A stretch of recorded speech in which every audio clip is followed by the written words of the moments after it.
Olá, queridos jovens estudantis! Eu sou a professora Dalvana Litkoviski e hoje vou trabalhar a matéria de História dentro de Ciências Humanas e suas tecnologias. Na aula de hoje falaremos um pouco sobre a história do protagonismo juvenil, de que maneira a juventude conecta o futuro ao presente e como seu inconformismo é o motor da história das juventudes. Vamos lá? Queridos jovens, a juventude é agora. Para a gente entender todo esse processo dos líderes da juventude, nós precisamos observar como que o mundo trabalhou com esses jovens, como que legalmente nós tivemos um dia da juventude. E pensando nisso, através de algumas leis, nós fomos instituindo questões que favorecessem aos jovens. No mundo, há cerca de 1,8 bilhões de jovens, que é entre 10 e 24 anos, mas isso depende. Algumas literaturas vão trazer entre 15 e 29 anos, mas sempre nós teremos esta faixa de idade. A Organização das Nações Unidas, a ONU, ela instituiu como o Dia da Juventude no dia 12 de agosto. No Brasil, nós temos 47 milhões de jovens, que fica entre 15 e 29 anos. O Dia do Jovem no Brasil é dia 13 de abril e o Dia Nacional da Juventude é comemorado dia 22 de setembro. Mas afinal, para que servem essas datas? Vejam, essas datas elas servem justamente para nós pararmos e pensarmos sobre juventudes no plural. Quem são os jovens? Quais são os anseios da nossa juventude? Como nós podemos melhorar o presente e o futuro da juventude? Convido vocês a assistirem um trecho do discurso do secretário-geral da ONU sobre juventudes. Young people are on the front lines of the struggle to build a better future for all. The COVID-19 pandemic has highlighted the dire need for the kind of transformational change they seek, and young people must be full partners in that effort. This year's International Youth Day highlights solutions developed by young innovators to address challenges to our food systems. They are tackling inequities in food security, biodiversity loss, threats to our environment, and much more. We see that same drive, creativity, and commitment in many other areas, from gender equality to education and skills development. But young people cannot do it on their own. They need allies to make sure they are engaged, included, and understood. Guided by the United Nations System-Wide Youth Strategy, Youth 2030, the UN is strengthening its work for and with young people worldwide. I urge everyone to guarantee young people a seat at the table as we build a world based on inclusive, fair, and sustainable development for all. Thank you.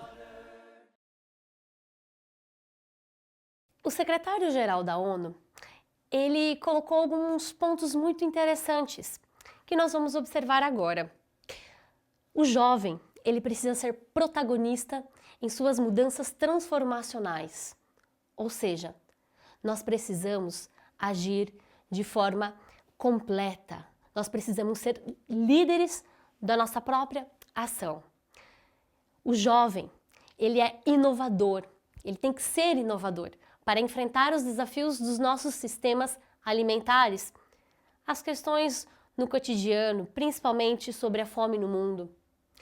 O jovem, ele é criativo. Isso faz com que nós tenhamos movimento para o aqui e para o futuro. Os jovens são engajados em muitas áreas, desde a igualdade de gênero até a educação e o desenvolvimento de habilidades. Então nós temos uma juventude que veio realmente para questionar gênero, educação, o que nós estamos fazendo para sermos melhores. E principalmente, os jovens são parceiros na construção de um mundo baseado no desenvolvimento inclusivo, justo e sustentável para todos. Quando nós falamos de juventude, lá nas nossas aulas passadas, nós trabalhamos aí essa geração Z, uma geração preocupada com desenvolvimento sustentável. E sim, Essa juventude, ela é muito preocupada com o futuro. E o jovem, ele é rebelde ou ele é inconformado? Você já foi chamado de rebelde? Eu já fiz essa pergunta. Ou será que você foi chamado, nossa, mas você é muito inconformado com as coisas? Mas nós temos grandes diferenças. O rebelde, ele não aceita a ordem. Para ele não dá para ser assim. Agora, o inconformado, ele não se conformou e ele não consegue se resignar. Então nós temos essas duas diferenças. Mas professora, quem que faz a revolução acontecer? É o rebelde ou o inconformado? Os dois. Depende muito de quem vai agir. E falando nisso, nós tivemos alguns momentos na história onde essa rebeldia, ela vai trazer mudanças políticas, culturais, sociais e até econômicas para o nosso país e no mundo. Mas nós vamos focar agora no Brasil. Quem foram esses jovens rebeldes ou inconformados? Nós temos uma juventude de 1920 nas revoltas tenentistas. As revoltas tenentistas, elas ocorreram porque havia um inconformismo com o monopólio e com as oligarquias desta política do café com leite. Jovens tenentes queriam retomar o poder e o prestígio que um dia eles tiveram.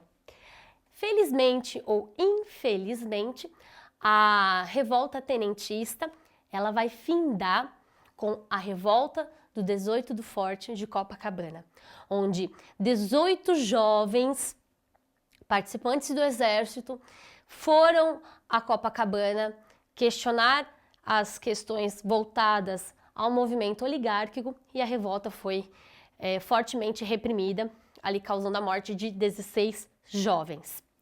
Outro momento marcante na história do Brasil foi a passeata de 1968, chamada de a Passeata dos 100 mil.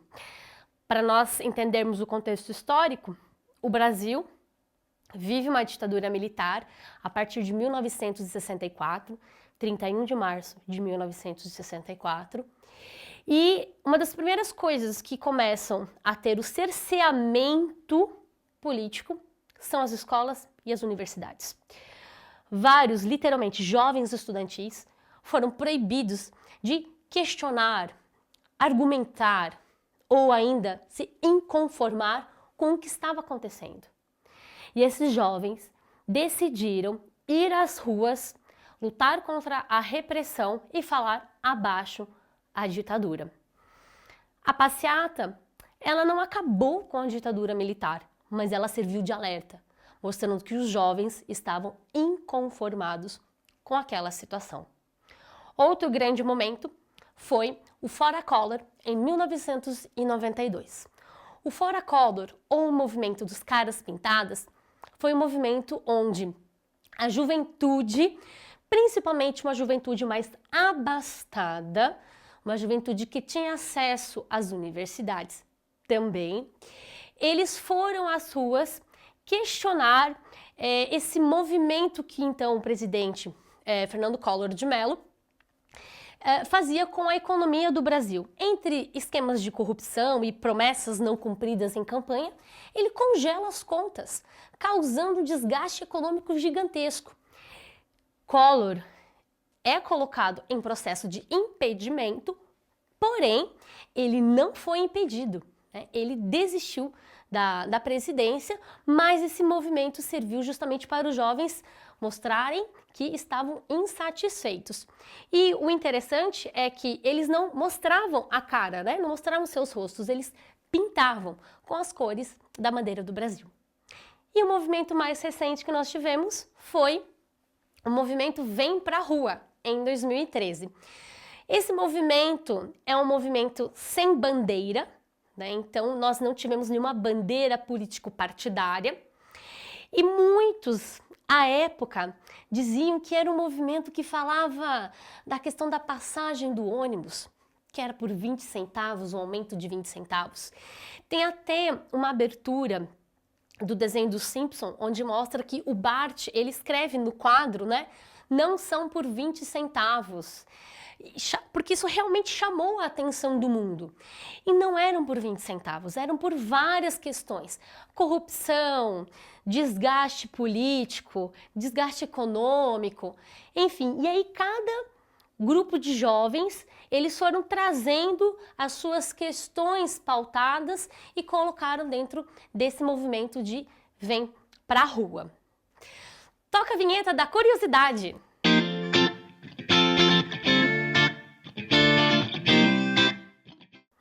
Convido vocês a escutarem uma música que vai lembrar o movimento de 1968.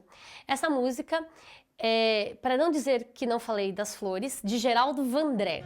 Caminhando e cantando e seguindo a canção, somos todos iguais, braços dados ou não, nas escolas, nas ruas, campos, construções, caminhando e cantando e seguindo a canção. Vem, vamos embora, que esperar não é. Pessoal, quando nós falamos de música no período da ditadura militar, elas não falarão diretamente sobre a repressão. Ah, estou sendo reprimido, torturado. Não. As músicas, elas vão falar de modo subliminar, porque todas elas eram vistoriadas por um departamento de censura da ditadura militar. Então as músicas, elas tratavam de uma forma não direta, mas elas falavam sobre seus questionamentos, sobre as questões da ditadura militar. E a música do Geraldo Vandré é uma delas. Outra música que eu convido você a ouvir é Que País é Este? Talvez você já tenha ouvido em algum lugar, mas vamos ouvi-la novamente? Na sua tela, no Senado, cheira pra todo lado, ninguém respeita a Constituição, mas todos acreditam no futuro da nação. Que país é esse? Que país é esse? Que país é esse? Bem, a música Que País é Este? Ela é de 1988. Mas o que ela tem a ver com os caras pintadas? O questionamento.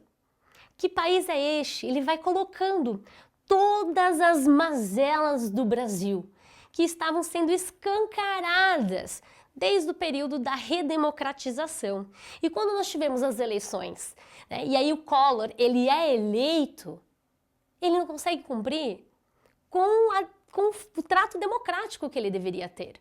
E a música do Legião Urbana, ela é utilizada livremente. Até hoje, a gente consegue colocá-la em vários pontos políticos sobre a situação do Brasil. E a última música que eu convido vocês a ouvir é o Vem Pra Rua, né? Era do antigo Rapa, agora só do Falcão, que vai falar desse movimento, chamando a galera pra rua no movimento de 2013. Vem, vamos pra rua, pode vir que a festa é sua, que o Brasil vai tá gigante, grande como nunca se viu. Vem, vamos com a gente, vem torcer bola pra frente, sai de casa, vem pra rua, pra maior arquibancada do Brasil. Vem pra rua, porque a rua é a maior arquibancada do Brasil. Vem pra rua, porque a rua é a maior arquibancada do Brasil. Caso você queira saber mais, você pode consultar no link Saiba Mais em nossa plataforma. Vocês, através de vocês, entra o futuro no mundo. Queridos jovens estudantis, bons estudos!